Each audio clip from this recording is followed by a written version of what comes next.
Siento un orgullo profundo de esta tierra querida, de sus ríos y mares. Hay montaña divina, que la risa no falte, la pasión y el amor, y que nuestra vida sea el más grande valor. Es el momento de Antioquia, de nuestra gente, de nuestra vida, de nuestra tierra. Antioquia, Antioquia, Antioquia más. Es la experiencia, es la amistad, la transparencia. Antioquia, Antioquia, Antioquia más. Antioquia es mi región, unidos de corazón. Antioquia es mi pasión, sí, sí, sí.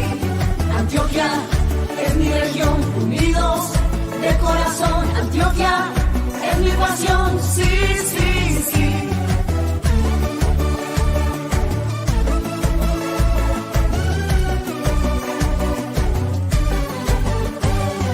Ser diferente es nuestra potencia, la libertad es nuestra esencia. Estar unidos por la región es nuestro sueño, nuestra pasión.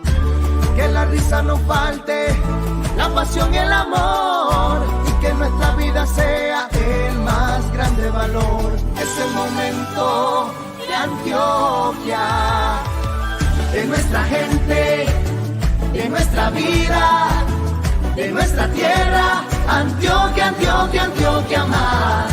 Es la experiencia, es la amistad, la transparencia. Antioquia, Antioquia, Antioquia más. Antioquia es mi región, unidos de corazón. Antioquia es mi pasión, sí, sí, sí.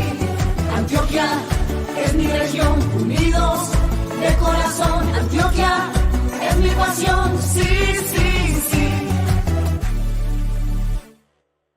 Unidos. Gobernación de Antioquia. Un saludo especial a los antioqueños y antioqueñas que a esta hora se conectan con la transmisión en vivo. Como tenemos las medidas de bioseguridad, los espacios están bien delimitados y tenemos la distancia que se exige, vamos a proceder a quitarnos el tapabocas. Les damos la bienvenida a este espacio pedagógico que lidera la Secretaría de Salud del departamento, que hacemos de la mano, unidos con la Clínica Vida, para hacer pedagogía, para informar bien y resolver las inquietudes de los ciudadanos. Trabajamos intensamente por una salud preventiva y por esta razón precisamente es que abrimos estos espacios de conversación. Y el próximo 26 de marzo se conmemora el Día Mundial del Cáncer de Cuello Uterino, una enfermedad que detectada a tiempo se puede prevenir, y hoy conversaremos con expertos precisamente sobre esas señales de alarma, cómo detectarlas, qué hacer si las encontramos y efectivamente del tema de la prevención, todos esos hábitos saludables, comportamientos que debemos aplicar para estar bien, para tener una salud integral y cuidarnos de manera preventiva.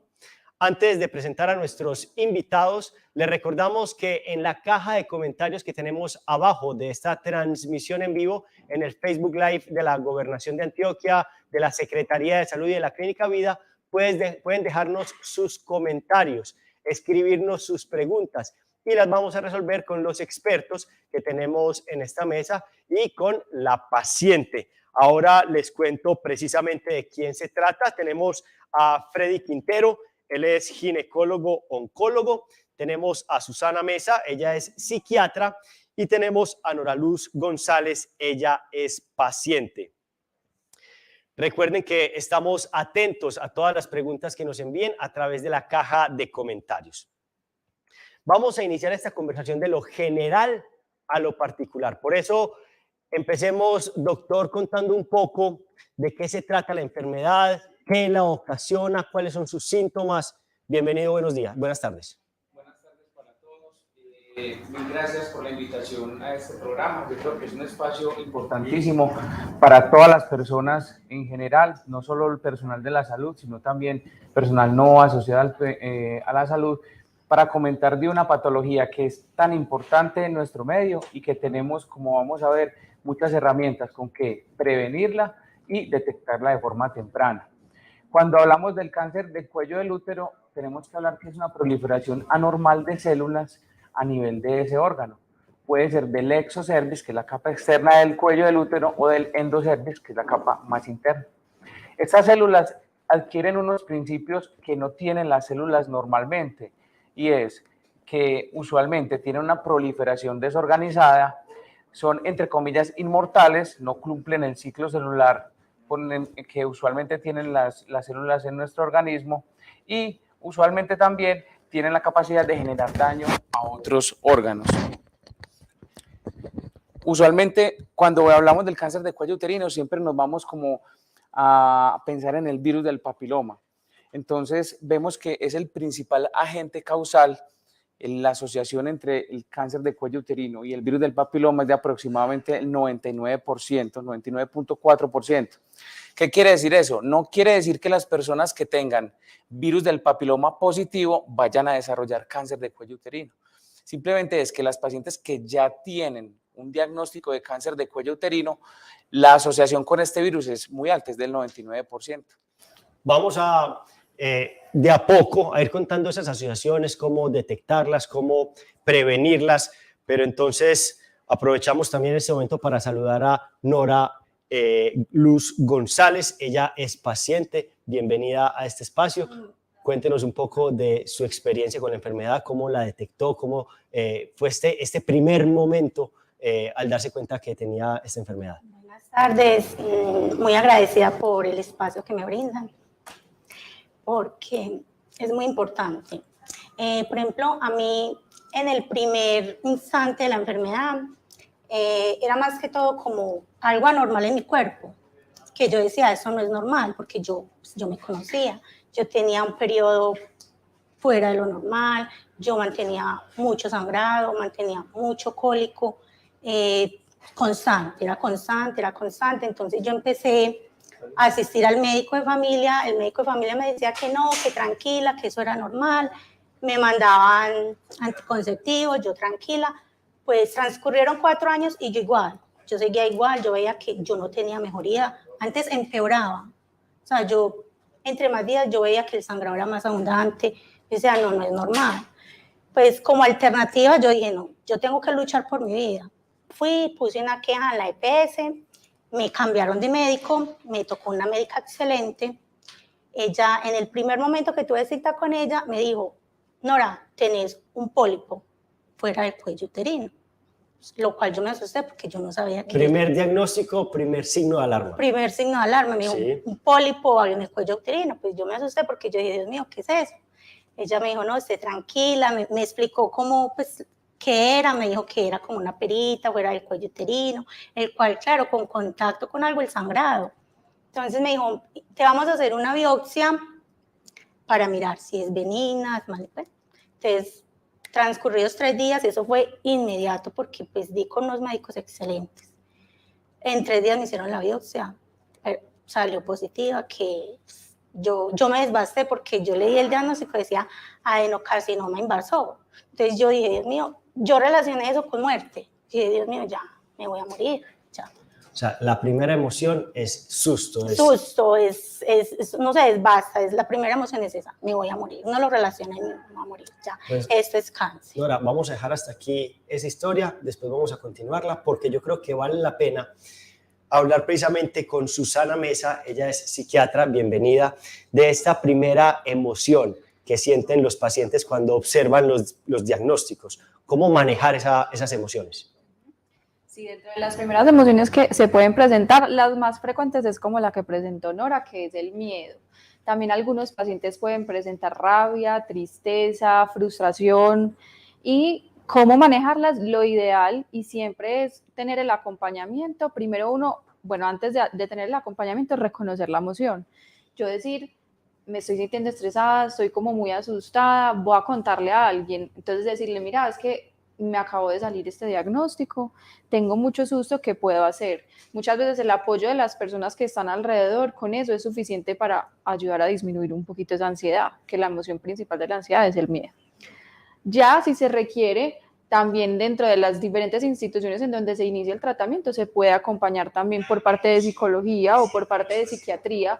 Generalmente, cuando uno encuentra a esos pacientes que recién les han hecho el diagnóstico y tienen estas emociones como de miedo, de rabia, de tristeza, solo con el hecho de solucionarles las dudas y decirles precisamente eso, porque lo que un 90% de los pacientes sienten cuando ven el diagnóstico es: me voy a morir, voy a sufrir, voy a quedar en una cama, voy a estar con dolor todo el tiempo, no voy a volver a poder hacer lo que yo antes hacía. Obviamente eso causa pues mucha tristeza, mucha rabia, mucho miedo. Entonces uno explicarles que hay un montón de tipos de cáncer, que no necesariamente los cánceres significa eso, depende mucho del tipo, del momento en el que se encuentre, de los tratamientos, etcétera, y que muchos pacientes incluso con el tratamiento logran curarse o durante el tratamiento pueden mantener su vida normal. Entonces normalizar un poquito esos síntomas les ayuda mucho.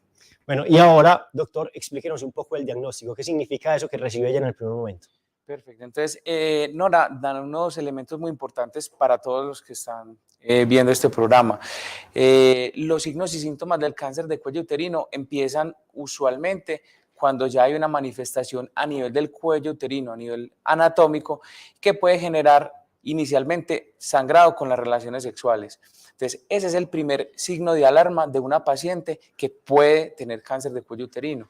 Entonces, no es normal sangrar con una relación sexual y es el primer síntoma, apenas de pronto la enfermedad en unas etapas iniciales.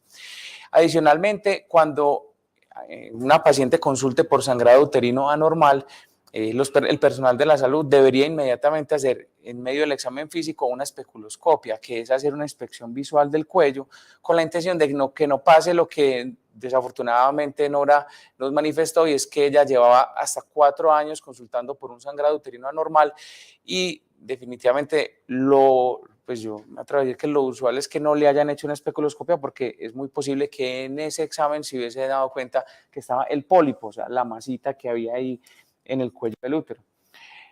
Usualmente cuando en la clínica uno observa una masa, un pólipo o una lesión en el cuello del útero, la conducta es tomar una biopsia, y en esa biopsia, cuando ella dice un adenocarcinoma o un carcinoma escamocelular, cualquiera de los dos tipos histológicos, ahí es donde uno ya tiene el diagnóstico histológico de un cáncer de cuello uterino. ¿Qué hace en ese momento? Estadificarla. Cuando uno tiene una célula cancerosa en cualquier parte del cuerpo, usualmente uno lo que tiene que saber es cómo está el resto del cuerpo para saber en qué etapa está la enfermedad. Si la etapa está apenas empezando, si la etapa está en una etapa intermedia o está en una etapa avanzada. Yo creo que ahí vale la pena contar un poco de qué ocurrió en tu experiencia, en tu momento. De ahí, no sé si pasó lo que pasa con algunos de los pacientes que empiezan a buscar lo que significa ese diagnóstico en internet, o no sé qué hiciste en ese momento que recibiste el diagnóstico, y ya después, ¿qué fue lo que te dijo el médico que era? Bueno, cuando ya recibo el diagnóstico, ya, bueno, me dicen: esté tranquila que usted ya está contactada con la Clínica de la Mujer, que era la Clínica Las Américas en ese tiempo, porque fue en el 2015. Sí. Entonces, inmediatamente, eso fue el 30, me dieron el diagnóstico. El primero estaba con el oncólogo, me dijo que yo era una paciente, que si yo quería tener más hijos, yo le dije que no. Me dijo: eres una paciente para una esterectomía radical. Bueno, entonces yo le dije que sí, que yo me sometí a eso. Entonces ya llega el 29 de diciembre, me hacen la esterectomía total, me sacan todo, le hacen una patología, la cual muestra que no había, pues que no había como malignidad, que no necesitaba ni quimio, ni radio, nada en ese momento. Entonces, bueno, yo me fui tranquila, pasaron 2 años, no, perdón, durante ese tiempo, 2 años, ya me cambiaron acá con el doctor presente, que muy agradecida con él, porque ya me lo cambiaron y ya le empezó como a buscar exámenes. Qué pena, te interrumpo, pero ahí, doctor, entonces, ¿ese fue el momento en el que le analizaron el estado en el cuerpo, o en qué momento se lo analizaron? Cuando hubo recaída. Bueno, entonces, en ese primer momento... en el primer momento que fue cirugía y todo, yo quedé bien. Perfecto. A los 2 años fue que tuve recaída, ya aquí con el doctor ya empezamos todo el tratamiento, que fue la quimio, la radio, me hicieron braquiterapia, ya empezamos todo el proceso. Bueno, pero yo ahí sí quiero que expliquemos por qué hay una recaída y qué la puede ocasionar. Perfecto, entonces muy posiblemente Nora recibió un tratamiento extrainstitucional adecuado, después de una adecuada estadificación, se hace una histerectomía radical con linfadenectomía pélvica. ¿Eso qué quiere decir? Que Nora estaba en una etapa 1 de la enfermedad, apenas empezando, y esas son las etapas en las cuales nosotros llevamos a las pacientes a un procedimiento quirúrgico radical. Como cualquier patología oncológica, siempre la paciente debe ser consciente que eventualmente puede existir el riesgo de recaída, y el porcentaje de recaída o de que vuelva a crecer la enfermedad va a depender de la etapa en la que se diagnosticó inicialmente. Entonces, Nora, con los seguimientos que usualmente son con citología, un examen físico periódico y en algunas oportunidades imágenes abdominales, después de 2 años de estar libre de enfermedad, nos dimos cuenta que Nora tenía una recaída, volvió a crecer la enfermedad a nivel de la cúpula de la vagina, o sea, la cicatriz, por decirlo así, del procedimiento quirúrgico. En este caso se diagnosticó de una forma temprana, se hizo la estadificación respectiva y en ese caso recibió un tratamiento adicional con quimiorradiación concomitante y posteriormente recibió braquiterapia. Bueno, Susana, cuando pasa esto, una recaída, ¿cómo manejar también esto? Porque uno ya dice, superé la enfermedad, ya no creo que me vuelva a pasar, de alguna manera hay una tranquilidad y recae de alguna manera esta situación difícil, ¿cómo llevarlo?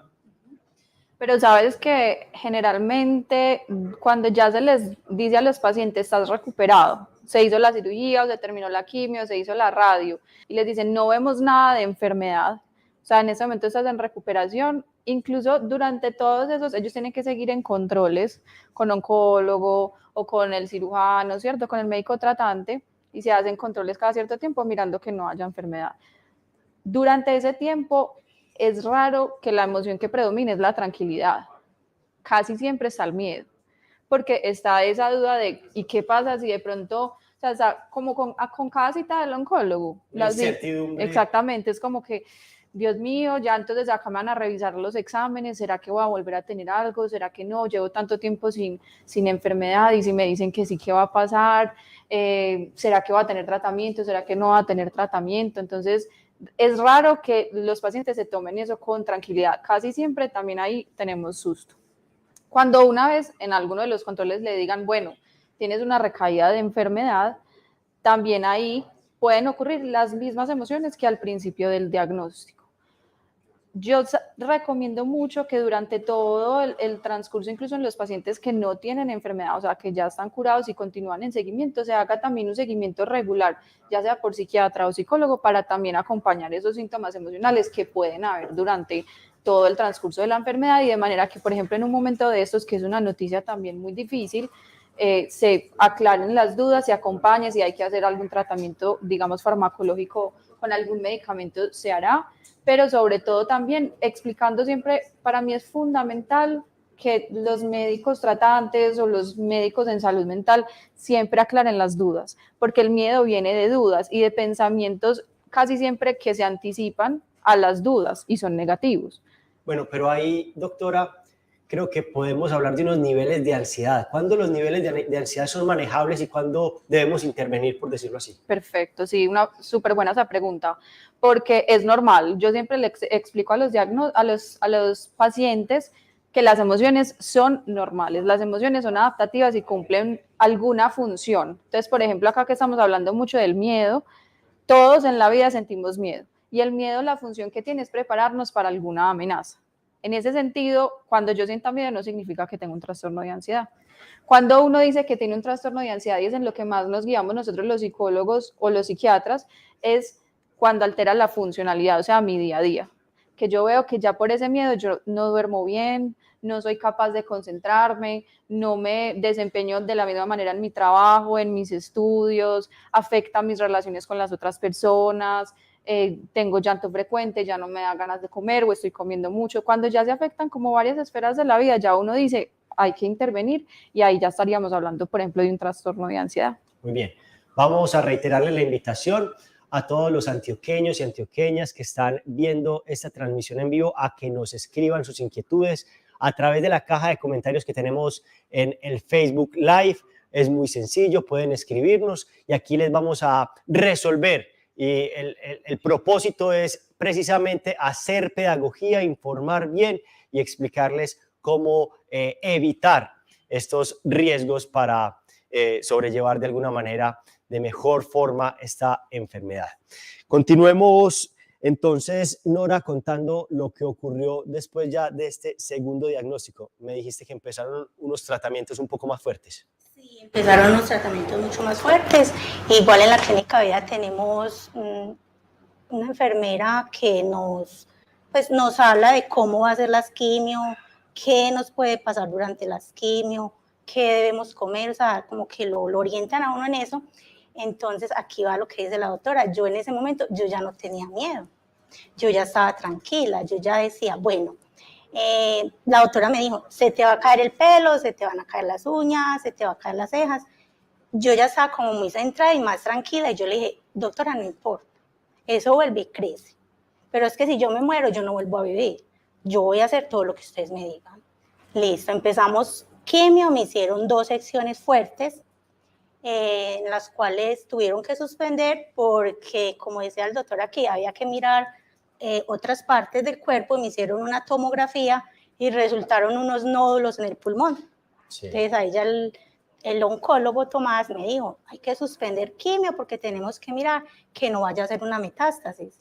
Sí. Entonces ya se suspendió ahí como un mes porque ya me mandaron poner el cirujano de tórax, me hicieron una... acá en el pulmón, ¿cómo es que se llama? Eso en el pulmón, me sacaron los nódulos, le hicieron biopsia, yo súper tranquila, yo decía, yo voy a estar bien, eso va a salir bien, con toda la actitud positiva, yo dije, yo voy a estar muy bien. Llegó la biopsia, salió negativa, gracias a Dios, ya volvió donde el oncólogo y me dijo, perfecto, seguimos quimio, pero entonces ya me pusieron como un medicamento como más suave, ya no era el fuerte, sino como el cisplatino, que era el especial para el cáncer que yo tenía de cuello uterino. Bueno, ahí expliquemos un poco de lo que pasa con las quimioterapias. ¿Por qué se le cae el pelo a las personas? ¿Qué tipo de alimentos pueden consumir? ¿Cuáles son como esos efectos y cuáles son esos cuidados que deben tener las personas que están en quimioterapia? Bueno, cuando uno tiene una paciente en quimioterapia, especialmente en cáncer de cuello uterino, pues hay 2 posibilidades. Una es una quimioterapia que se llama radiosensibilizante, que no es una quimioterapia tan fuerte, porque usualmente lo que hace es que la radioterapia, que es el tratamiento pilar en este caso, en los cánceres de cuello uterino avanzados o en las recaídas en algunas oportunidades, lo que se hace es que la radioterapia actúe mejor, ¿cierto? Este medicamento usualmente no va a generar efectos en el cabello, usualmente los síntomas son gastrointestinales y son síntomas menores. Ya cuando la paciente tiene una recaída sistémica, como lo decía Nora, en ese caso se sospechaba, no la tenía afortunadamente. Sistémica quiere decir que hay en el pulmón o en el cerebro o en el hígado, en alguna otra parte del cuerpo diferente o lejana del órgano que la originó. En ese caso sí, usualmente necesitamos una quimioterapia más fuerte, que ataca obviamente células cancerosas, pero que también ataca las células normales que tenemos en el cuerpo. Y usualmente las células que más se afectan con la quimioterapia son las células que tienen más recambio, por decirlo así, desde el punto de vista fisiológico, como el cabello, a veces la gastrointestinal. Entonces los efectos y la toxicidad de la quimioterapia dependen mucho pues del tipo de la quimio, obviamente, y también va a verse afectada mucho la parte hematológica, parte pues, el cabello, obviamente, los órganos que más recambio tienen a nivel celular. Doctor, Nora nos decía ahorita que la mayor preocupación era que tuviera metástasis. ¿Qué quiere decir metástasis? Expliquemos un poco este concepto y si se hubiera detectado en el pulmón estas células cancerígenas, ¿se había dado metástasis? ¿Se podría determinar que eso habría pasado? Exactamente. Es muy importante tener en cuenta que una metástasis es básicamente cuando hay células del cáncer de cuello del útero que viajaron a otros órganos, como lo expresé previamente. Entonces, del cuello del útero viajó al pulmón, del cuello del útero viajó al hígado. Uno considera que es una enfermedad sistémica, o sea, ya no es por contigüidad, sino que va, por decirlo así, en la sangre viajando a otros órganos lejanos. Y la intención del tratamiento en este caso es paliativa. También es importante tenerlo en cuenta, que ya todos esos tratamientos de quimio, de radio, cuando una paciente tiene una enfermedad que es avanzada, metastásica, la intención no es curar la paciente de la enfermedad, sino que la intención es mejorar la calidad de vida, disminuir los síntomas y prolongar en algo más la supervivencia, pero ya en esos estados avanzados no se considera la intención curativa. Más adelante yo creo que vamos a hablar de la parte de la prevención, que ahí es donde está el pilar fundamental del cáncer de cuello uterino. Doctor, pero en este caso específico, cuando hay metástasis no hay quimioterapia. Cuando hay metástasis hay quimioterapia, y se da la quimioterapia la más fuerte, la que afecta el cabello, afecta la piel, el sistema gastrointestinal, el hematológico, ¿cierto? Cuando hay metástasis, pero la quimioterapia es para disminuir los síntomas, no con intención de curarla. Okay. En el caso de Nora se descartó la metástasis y se continuó el tratamiento con el cisplatino, con la radioterapia, solamente local y regional. O sea, lo del pulmón no era una metástasis, entonces la intención con Nora sigue siendo curativa, como hasta ahora está. Otro elemento que Nora nos dio ahorita es que cuando le detectaron estas células extrañas en el pulmón, ella dijo que lo enfrentó con positivismo. ¿Qué tanto incide ese pensamiento positivo, esa buena energía frente a la enfermedad? Muchísimo, y eso va en hilo con algo que quería comentar, y es que me parece importante, ¿qué podemos hacer para evitar, por ejemplo, que la emoción que es normal termine siendo un trastorno como tal? Y ahí va muchísimo eso, por ejemplo, tratar de mantener mucho las rutinas, o lo que yo les digo mucho a los pacientes, por ejemplo, cojamos a Nora. Hay que mirar Nora, qué le hacía hacer Nora antes de que le dijeran tienes un cáncer de cervix. Y eso es lo que uno tiene que tratar de mantener, porque muchas veces la enfermedad se vuelve el centro. Entonces cambian un montón de cosas en la vida. Por ejemplo, en estos días tenía unos pacientes que me decían, recién se les había hecho el diagnóstico, era uno diferente, pues no era un cáncer de cervix, pero decían, cuando yo vuelva a la casa, entonces la familia quería conseguirle una cama de hospital, le reformaron la habitación, ya iban a empezar proceso pensional para que no volviera a trabajar la paciente, un montón de cosas que uno dice no debería, porque el cáncer es una cosa más que está en tu vida, pero por ejemplo a la paciente le encantaba trabajar, le encantaba ser activa en la casa, y eso hay que tratar de mantenerlo para lograr que estas emociones que son absolutamente normales no terminen siendo un trastorno y ya pues una enfermedad mental como tal. Entonces la actitud es súper importante, mantener esa funcionalidad, tratar de seguir haciendo cosas. El hecho de que yo vea con mucha resiliencia también la enfermedad hace que muchas veces los pacientes se adhieran más a los tratamientos y digamos se la metan toda, por decirlo así. Hay pacientes que muchas veces se rinden antes de empezar, y esos son los que tienen más riesgos de dejar el tratamiento y finalmente tener un pronóstico peor. Entonces la actitud sí es fundamental. Doctora, ¿hay información científica que nos permita saber si la actitud con la que se enfrenta la enfermedad incide físicamente también en superarla? Sí, muchísimo. Hay más que en la actitud, sobre todo ya cuando uno tiene un trastorno como tal, un trastorno mental que puede ir también ligado a eso. Ya cuando uno, por ejemplo, tiene un trastorno de ansiedad, un trastorno depresivo, eso activa un montón de sustancias en el cuerpo, que son todas las que se liberan cuando uno está estresado. Cuando uno está estresado, es como si tuviera uno el cuerpo preparado para una amenaza, para un peligro, como si yo tengo un león acá, yo tengo que pelear con él, entonces liberan un montón de hormonas, un montón de cosas que hacen que el cuerpo esté todo el tiempo como en un estrés, como en una hiperalerta, y activa todo el sistema inflamatorio. Al activar todo el sistema inflamatorio, empeora entonces el pronóstico también de la enfermedad de base, en este caso pues un cáncer, y también muchas veces la respuesta al tratamiento. O sea, biológicamente también hay como evidencia al respecto. Muy bien, pues reiterarles la invitación, estamos muy atentos a sus preguntas, a sus comentarios, a través de la caja de comentarios que tenemos debajo de esta transmisión en vivo. Estamos muy atentos a todo lo que ustedes nos quieran decir. Nora, continuemos por favor con esta historia. Entonces, te avanzó el tratamiento y cómo lo tomó el cuerpo, cómo asumió tu cuerpo lo que te decía el médico y los tratamientos que te enviaron. Pues mi cuerpo lo tomó bien, porque pues afortunadamente en este momento pues estoy viva, ya estoy pues libre de cáncer. Pues para mí fue una bendición muy grande llegar a conocer pues a Tomás, que fue un médico oncólogo excelente, el doctor Freddy Quintero y el doctor Juan Pablo Marín, que es de la clínica Sommer de Río Negro, que fue el que me brindó el tratamiento alternativo de la braquiterapia. Ese fue el que te aplicaron después. Ese fue el que me Yo aplicaron. lo que quiero es que expliquemos muy bien cómo cronológicamente el Yo tema. terminé quimio y radio, porque a mí me hacían quimio una vez a la semana, Sí. pero la radioterapia era todos los días, de lunes a viernes. Hicieron como 28 secciones. Terminando la radioterapia, me hicieron 4 secciones de braquiterapia, que eso es como pues, un procedimiento alternativo. Y ese tratamiento constaba de rodear el tumor y quemarlo. Pues eso fue lo que me explicó pues, el doctor Marín. Sí. Eso fue lo que yo entendí. Él me dijo, y yo le dije, bueno, hagámoslo, si lo tenemos que hacer, hagámoslo. O sea, yo siempre estuve dispuesta a todo. Que quimio, que radio, que braqui, que cirugía, yo estuve dispuesta a todo. Siempre tuve pues como esa disponibilidad de doctor, lo que sea.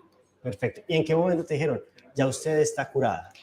Eso fue el 28 de marzo. Estamos a marzo. Sí. 28 de enero.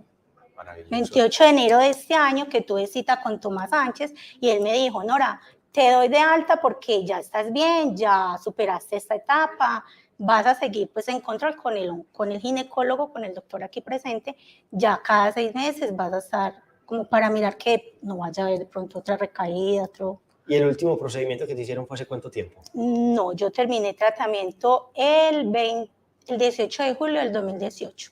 Muy bien. Ahora, doctor, expliquemos estos procedimientos que le aplicaron a Nora. Claro. Entonces, la radioterapia consiste, pues hay varias técnicas.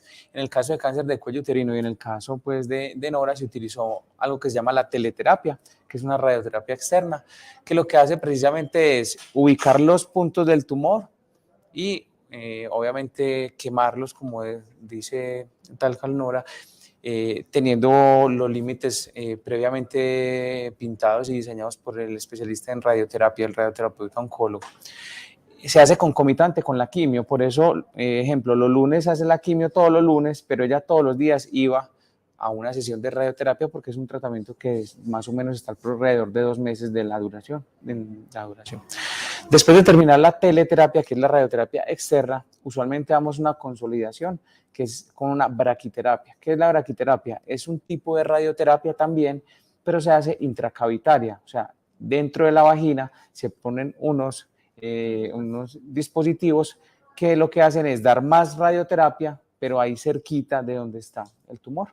Con eso se da por terminado el tratamiento como tal del cáncer de cuello uterino en estadios localmente avanzados o en el escenario de una recaída que no es susceptible o que no es por ahora susceptible de rescate quirúrgico. Entonces, eso fue lo que pasó. Bueno, y aquí importante otro tema que yo creo que Nora nos da pie para conversarlo, y es estar dispuesto a los tratamientos, porque el susto, los prejuicios, hay muchos temas que ahí pueden bloquearnos. ¿Cómo manejar esto? ¿Cómo estar dispuesto? Porque yo creo que ese elemento es el que permite una curación más rápida. Bueno, a ver, es un tema relativamente, yo diría que espinoso, porque uno siempre debe respetar la autonomía de los pacientes, ¿sí? Entonces, lo ideal es que uno cuando se les propone los tratamientos les explique bien en qué consiste el tratamiento. Entonces, por decir algo, vamos a hacer quimioterapia. Entonces, la quimioterapia es un tratamiento sistémico que, a diferencia, por ejemplo, de la radioterapia, la braquiterapia, que es más localizado donde está el tumor, pues las quimioterapias van a atacar pues como las células en general del cuerpo, tanto las buenas como las malas, y por eso se producen entonces los efectos adversos. Entonces, explicarle eso, te puede pasar esto, no sé qué. Con el tratamiento vamos a tratar de lograr casi, o ponerle un porcentaje pues tanto de curación, o que te puede mejorar esto, aquello, no sé qué, y aclararle las dudas que el paciente también puede tener, porque a veces también se escucha que no, que la quimioterapia, que eso es horrible, que en todas necesariamente se les va a caer el pelo, o que todas van a tener vómito, o que todas, ¿cierto? Entonces también decirle y aclararle todas esas cositas de manera que el paciente, con todos los elementos y toda la información que nosotros le brindamos, pueda tomar la decisión, ¿sí? Sea, obviamente, con nosotros como médicos esperamos que siempre sea así, cuando vemos pues que realmente lo necesita, pero si definitivamente es no, pues también le explicamos qué pasaría si no se lo haría. Pero lo ideal es siempre también explicarle, pues eso depende mucho también, obviamente, de la parte emocional. O sea, un paciente que emocionalmente no esté bien, es más probable que te vaya a decir que no está dispuesto a hacerse un tratamiento. porque en su cabeza le está pensando, yo me voy a morir, no me va a aliviar, eso me va a hacer daño. Pero combatir el miedo ahí es responsabilidad personal, también hay una influencia de la familia, cómo lograr combatir, porque yo creo que el principal tema ahí es el miedo. Uh-huh. Eso es responsabilidad de todos, o sea, del equipo médico, de la familia, o sea, de la red de apoyo del paciente y del paciente. Entonces, si por decir algo el paciente tiene un trastorno de ansiedad o tiene excesivo miedo, ya uno puede mirar si se empieza algún medicamento que le ayude a estar más tranquilo, a dormir mejor, siempre tratando de conservar y a razonar, porque el problema del miedo también es que te empieza, exacto, te empieza a jugar las pasiones ahí, entonces no razonas qué es lo mejor y qué te puede servir. Sí, exactamente. Entonces, junto con psicología, con psiquiatría, explicarle a la familia que también brinden el apoyo que se necesita y hacer también todas las medidas no farmacológicas para tratar de mejorar ese trastorno pues, emocional que se tiene en la paciente, claro. Antes de ir como a la parte preventiva que usted nos señalaba, que es muy importante, yo creo que no podemos dejar pasar el tema de la braquiterapia, ese tratamiento alternativo del que nos hablaste al final. ¿Por qué se toma la decisión de hacerlo y en qué caso se aplica y en qué consiste? Bueno, como lo dije previamente, la braquiterapia es una técnica de la radioterapia, ¿cierto? Es como una radioterapia dentro de una cavidad. En este caso es la cavidad vaginal. Usualmente se les hace como consolidación a todas las pacientes que tienen cáncer de cuello uterino avanzado o que tienen una recaída solamente ahí local o regional y que son susceptibles de dar el tratamiento. Entonces, por protocolo siempre está establecido que se les hace el tratamiento primero con la radioterapia externa o teleterapia y después con la braquiterapia. Usualmente la braquiterapia nos permite como consolidar el tratamiento, por decirlo así, como tratar de erradicar ese volumen tumoral o el poco de tumor que quede después del tratamiento convencional con teleterapia, que en algunas pacientes queda volumen residual. Bueno, doctor, ahora sí, entonces entremos en el tema de la prevención. ¿Cuáles son esos hábitos que recomendamos a las personas que nos están viendo en este momento para evitar cualquier tipo de cáncer? Y hagamos un énfasis también en el cáncer de cuello uterino. Sí, desde el punto de vista de biología tumoral, los cánceres tienen diversas etiologías, diversos mecanismos por los cuales se presenta. Específicamente con cáncer de cuello uterino, como ginecólogo oncólogo, yo creo que no se nos puede olvidar que es el único cáncer ginecológico y es de los pocos cánceres a nivel en general que tienen posibilidad de prevención, o sea, prevenir un cáncer. Creo que con el hepatocarcinoma, con las vacunas de la hepatitis B que nos ponen de recién nacido a los 2 a los 6 meses, ahí estamos preveniendo la infección por hepatitis B y estamos preveniendo que en la edad adulta nos dé un hepatocarcinoma. En el cuello del útero tenemos las vacunas contra el virus del papiloma humano. Como lo dije inicialmente, la asociación causal del virus del papiloma, el cáncer de cuello, es del 99.45%. Entonces, si tenemos la disponibilidad de las vacunas, el plan de salud, el plan de beneficios lo da para nuestras niñas después de los 11 años hasta que estén en el hasta el grado 11. O sea, es imposible, es no aceptable que estemos dudando en vacunar nuestras niñas para prevenir un cáncer que no debería. Lo ideal es que nosotros como ginecólogos oncólogos no viéramos casos como el de Nora, teniendo en cuenta que tenemos un esquema de prevención con las vacunas. Otra condición del cáncer de cuello uterino adicional y es que se puede hacer una detección temprana, o sea, las personas que por algún motivo no clasificaron dentro de las edades para hacer una vacunación con la intención de prevenir el desarrollo de la enfermedad, cuando uno ve la biología de la enfermedad se da cuenta que desde la infección del papiloma hasta desarrollar un cáncer del cuello uterino pueden pasar hasta 10 o 15 años. Son 10 o 15 años que nosotros juiciosamente, si hacemos un esquema de tamización con la citología o con el test de papiloma, dependiendo de las edades que tengamos, lo podemos detectar en una etapa de precáncer o una etapa muy inicial del cáncer. Entonces tenemos prevención y tenemos detección temprana. Por esos dos motivos no se justifica que lleguemos o que veamos pacientes con cáncer avanzado del cuello del útero. Pero sí es importante que expliquemos la relación con el papiloma. Ajá. ¿Y esta enfermedad es una enfermedad de transmisión sexual o cómo se contrae? Bueno, el virus del papiloma ha sido satanizado en múltiples oportunidades porque es un virus que usualmente hay más o menos unos 150 tipos virales Y la transmisión es sexual, o sea, una persona que nunca en su vida haya tenido un contacto sexual, es muy poco probable que le genere un cáncer de cuello uterino y que tenga una infección por virus del papiloma.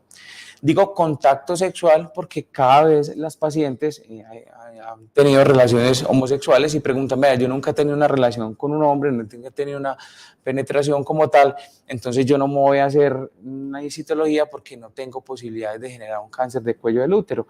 Eso realmente no es cierto. Por eso al principio dije contacto sexual, independiente de que sea una penetración o sea cualquier tipo de contacto. Ese es el riesgo para desencadenar para tener el virus del papiloma. ¿Qué pasa? El 80% de las personas sexualmente activas hemos estado en contacto con el virus del papiloma a lo largo de nuestras vidas. Entonces, por eso no debemos satanizar que porque una paciente tenga un test del virus del papiloma positivo es porque tiene promiscuidad o porque está relacionada con malos hábitos sexuales. El 80%, usted pone 100 mujeres o 100 hombres de los cuales haya habido al menos una relación sexual, el 80% ha estado en contacto con el virus. ¿Qué pasa? De ese 80%, la mayoría, o sea, el 95%, el cuerpo solo es capaz de erradicar la infección. Y eso es muy importante porque no es que vamos a tomar medicamentos, no es que vamos a hacer unas bebidas, no, el cuerpo solo en la mayoría de los casos es capaz de limpiarse y solo en un 5% de esos 80 se puede quedar por encima de 1 año y medio, 2 años, el virus del papiloma generando cambios en las células que nos permitan llegar a la enfermedad oncológica. Y ahí hay 2 temas. Uno, las defensas generales, pero ahí muy importante la vacunación, lo que decía usted al principio. ¿Qué pasa entonces con los hombres? O sea, esto desencadena el papiloma, desencadena esto en las mujeres, y en los hombres, ¿qué desencadena? Bueno, el virus del papiloma a nivel de las mucosas, cuando una persona está expuesta, sea hombre o mujer, puede ser potencial o puede tener una asociación causal de algunos tipos de cáncer. Okay. Los cánceres de la región anorrectal, un porcentaje de estos pacientes pueden ser asociados al virus del papiloma humano. En el hombre, el cáncer de pene también un porcentaje puede tener una asociación con el virus del papiloma humano, pero la incidencia y como problema de salud pública, realmente la incidencia del cáncer de pene no es tan alta como en la incidencia de cáncer de cuello uterino. Por eso en los hombres usualmente no tenemos pues como tantas campañas ni tanta política de salud pública para poder tener la detección o la prevención, como lo es en el cáncer de cuello uterino. Pero también en el hombre puede generar algunos tipos de cáncer. También algunos tipos de cáncer a nivel de cabeza y cuello, lengua, orofaringe, algunos pueden ser relacionados con el virus del papiloma, o sea que es un agente causal en mayor o menor medida de algunas enfermedades oncológicas. Nora, explícanos ahí, por favor, referente a este tema, ¿cómo fue la detección? ¿Cómo te enteraste? ¿Cuáles fueron esos signos de alarma? Yo sé que al principio mencionamos un poco lo que pasó al principio de tu enfermedad, pero ya en referencia a este tema preventivo, ¿cuáles son como esos consejos que le puedes dar a las personas que nos están viendo? Bueno, preventivos, yo diría pues por mi experiencia, igual pues como dice el médico es por relaciones pues que uno tenga, ¿cierto? Entonces como las mujeres, más que todo, o sea, que sean muy, muy juiciosas en si van a tener una relación, por favor, con condón, pues se los digo desde mi experiencia. ¿Por qué lo digo? Porque yo tuve 2 parejas, mis 2 esposos, yo nunca usé un condón. O sea, yo no, es que yo tengo mi pareja, igual, bueno, pero yo no sé ellos por fuera qué hacen, con cuántas personas han estado, entonces ahí es donde viene como desencadenando todo eso. Entonces, para mí principalmente eso. Y conocerse, ahorita habías hablado. Y conocerse mucho, porque como decía el doctor al principio, eso va en las relaciones y sí, bueno, mi sangrado, lo anormal. Y ya empezó a empeorar, era por eso, la relación sexual yo no podía tener, porque yo me vaciaba en sangre. Y era por eso, porque como en el cuello del útero había un pólipo, que era como el tumorcito, entonces claro, al tener contacto, a tener penetración, sangrado. O sea, eso para mí, eso fue la alarma más grande, porque yo dije, pues esto qué pasa aquí, eso no es normal. Es más, a mí me hicieron una, ¿cómo es que se llama eso, doctor? Perdón, lo que les dije a la citología, una colposcopia, y cuando me introdujeron el cosito, la doctora ahí mismo, porque se vació en sangre. Entonces la doctora dijo, no, aquí hay algo, pues. Ese fue como el signo de alarma más grande, fue ese. En la relación sexual, una mujer no tiene por qué sangrar, ni por qué dolerle. Doctor, y hay otro tema y son los hábitos de vida. Yo creo que la salud debe ser integral y entonces aquí, además de detección temprana, de vacunación, yo creo que hay unos hábitos que también ayudan. Claro, ahí es muy importante la parte de la promiscuidad. Es un factor de riesgo no solo para infección por virus del papiloma, sino por otros virus adicionales, el VIH, otras infecciones de transmisión sexual como la clamidia, ¿cierto? Entonces, obviamente, lo que dice Nora es importante, la parte de la conducta sexual es fundamental, tanto para ayudarnos a limpiar, que el cuerpo sea capaz de limpiar el virus del papiloma, como también para disminuir el riesgo de tener o de contraer otras infecciones de transmisión sexual. Como dato curioso, el virus del papiloma es tan pequeño que es capaz de pasar por el látex del preservativo, entonces es difícil no decir que solo con el preservativo es posible prevenir la transmisión del virus del papiloma, pero sí me disminuye la infección o la tasa de infecciones por otro tipo de agentes. El cigarrillo es otro factor importante que se ha relacionado no solo con cáncer del cuello del útero, sino con otros cánceres a nivel del cuerpo, pero también el cuello del útero. Vos decías de las defensas, usualmente el cigarrillo puede disminuir las defensas locales que se tienen fisiológicamente a nivel del cuello del útero, y eso hace que los procesos de clearance o de aclaramiento del virus se enlentezcan secundarias a los efectos que tienen pues, las sustancias que se consumen en el momento de fumar. El inicio temprano de relaciones sexuales. Se dice que una mujer que tenga un inicio de relaciones sexuales en el año después de haber tenido la menarquia, o sea, la primera relación sexual, también es otro factor de riesgo o incrementa el riesgo de tener un cáncer de cuello uterino a lo largo de su vida, ¿cierto? Entonces yo creo que son cosas muy importantes en la parte de las conductas que tenemos que tener en cuenta también para ayudarle a la prevención primaria y a la detección temprana. Susana, en este sentido, ¿hay algunas recomendaciones frente a la salud mental que nos permitan también prevenir el cáncer?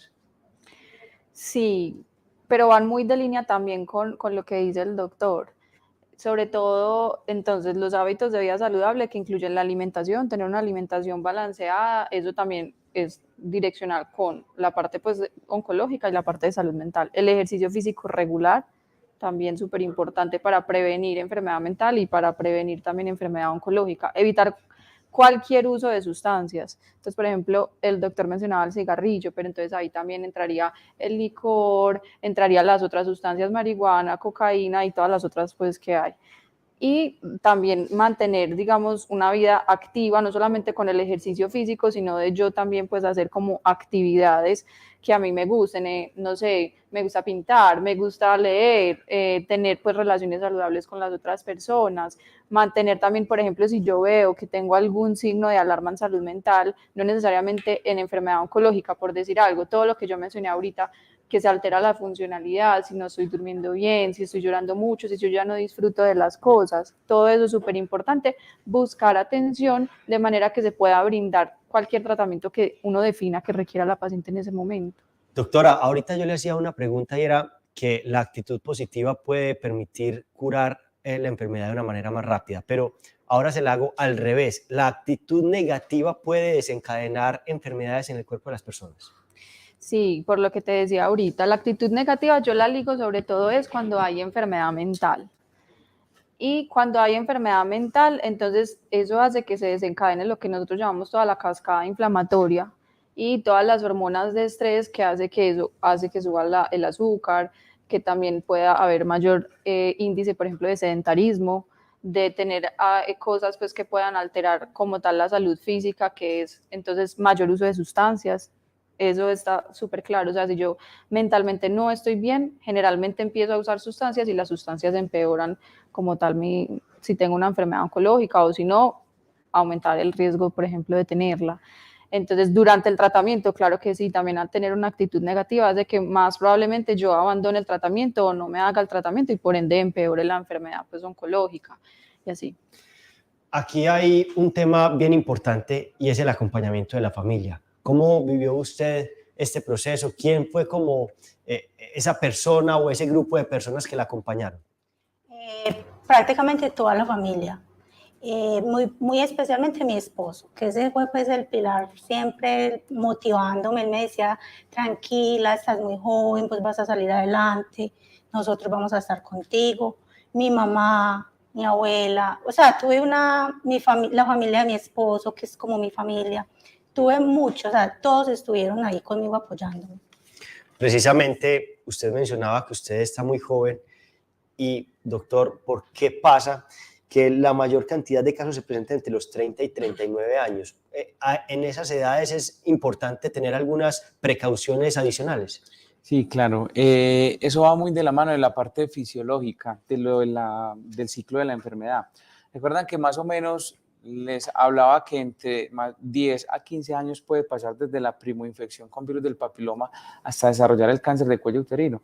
Pues aproximadamente el debut sexual está alrededor de los 18, a veces, en algunas oportunidades más o menos, pero entonces si uno tiene en cuenta esa edad, 18, 20 años, tú cuentas hacia adelante 10, 15 años y es más o menos el pico epidemiológico en el cual más se va a documentar este tipo de condiciones. Eso va ligado con la parte del ciclo de la enfermedad. Entonces, por eso es el pico importante. Después de esa edad, de entre los 30 y 39 años, sigue otro pico más o menos alrededor de los 50 años, porque usualmente a veces hay pues, o cambio de pareja en algunas oportunidades o reactivación de la parte sexual, y también se puede ver un segundo pico más o menos en esa época, pero todo eso epidemiológicamente va ligado por el ciclo de la enfermedad. Doctor, ¿cada cuánto se recomienda hacer una citología?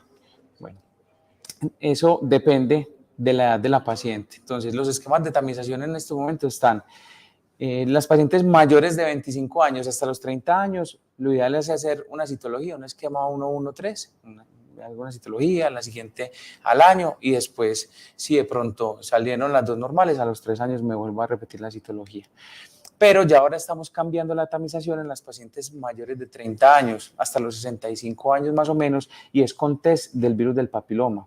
Se toma de una manera similar a la citología, pero la diferencia es que no es como tal una citología, sino que vamos a ver si hay virus del papiloma de alto riesgo en ese momento en la secreción del cuello del útero.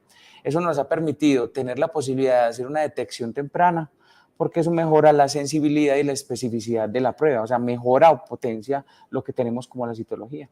Pero uno debe pedir esa prueba cuando va a la citología. Y eso está en los esquemas de tamización, está en el plan de beneficios, o sea, las pacientes mayores de 30 años deberían acudir a su médico de familia y que la tamización no se haga con citología, sino que idealmente sea con un test del papiloma, no tienen que pagar adicional, eso lo cubre su EPS o su aseguramiento como tal. Muy bien, como vamos llegando ya al final de nuestro programa, vamos a darle de alguna manera, como unos consejos, unas apreciaciones, unas opiniones finales, y quiero empezar con usted, Susana.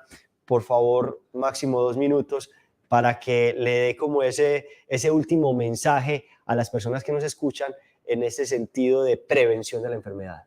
Sí, ahí lo más importante siempre, lo que nosotros llamamos movilizar red de apoyo. O sea, si yo siento que no estoy bien, que algo en mí, así como yo conozco mi cuerpo físicamente, también lo debo conocer emocionalmente. Y cuando yo veo que algo emocional no anda bien, buscar ayuda. No necesariamente tiene que ser médica, ojalá sí, pero mover entonces la red de apoyo implica contarle a alguien que tú quieras, a alguien de la familia, a tu esposo, a un amigo cercano, de manera que se brinde apoyo y ya esa persona pueda abrir un poquito la perspectiva que uno a veces tiene y direccionar, ya sea yo creo que tú necesitas ayuda médica, ir donde un médico, o simplemente con el apoyo también, el acompañamiento, mejora también muchas veces si no es una enfermedad mental grave como tal, pues como los síntomas. Nora, mensaje final. Mensaje final, que sí, como decía la doctora aquí, principalmente buscar pues como una red de apoyo y no dejarse llevar por el miedo, porque es que yo digo que el miedo es como la puerta como a todo, pues, ¿cómo le explico yo? No les explico. Sí, pues no dejarse llevar por el miedo, sino más bien como, porque es que yo tengo un mensaje que es, o sea, la mente tiene poder, o sea, la palabra tiene poder. Todo lo que uno le mande a la mente mismo pues lo canaliza. Entonces, que mensajes positivos, o sea, no dejarse llevar, que tengo este diagnóstico, no, voy a salir adelante, para adelante, yo puedo, yo soy capaz, y verá que con esa actitud positiva todo se puede lograr. Doctor, remate usted, por favor, este... No, mensaje final. Bueno, primero que lo ideal, y en este caso, pues hablando de cáncer de cuello uterino, es que nadie llegue a consulta de ginecólogo-oncólogo, porque tenemos todas las herramientas disponibles en nuestro sistema de salud para evitar que eso pase. Las niñas, los padres de familia, vamos a vacunar las niñas. Yo sé que hay comentarios, yo sé que ha habido noticias, algunas falsas realmente con relación a la vacunación, y eso ha hecho que nuestro esquema de vacunación en las mujeres, en las niñas después de los 11 años, haya disminuido la cantidad de pacientes vacunadas, pero no se justifica que teniendo todas las herramientas de vacunación y de prevención, más adelante no tengamos una mujer adulta de 30 o de 39 años con un cáncer de cuello uterino. Segundo, utilicemos los esquemas de tamización, que no se nos vuelva como el dolor de cabeza porque tengo que ir a hacerme la citología o hacerme el test del virus del papiloma. Realmente lo que se nos debe volver es una costumbre sana en la cual nosotras mismas estemos pendientes de nuestra tamización. Y la buena noticia es que el test del virus del papiloma no se hace anual, se hace, si usted tiene un test de papiloma negativo, una citología normal, no tiene que hacerse nada hasta 5 años, entonces pues por lo menos pidámoslo, tengámoslo presente, y 5 años que no tengamos que hacer nada. Pues les agradecemos a ustedes por acompañarnos en este espacio importante de pedagogía, a todos los que nos estuvieron viendo a través de la transmisión del Facebook Live de la Gobernación de Antioquia también, muchas gracias. Estos espacios pedagógicos de información los abrimos para prevenir. La salud preventiva definitivamente salva vidas y ese es el principal propósito del gobierno de Antioquia. Vamos a informarles de manera anticipada cuando se presente un nuevo espacio como este. Vamos a seguirlos haciendo en trabajo en equipo con la Clínica Vid y esperamos que ustedes sigan conectados.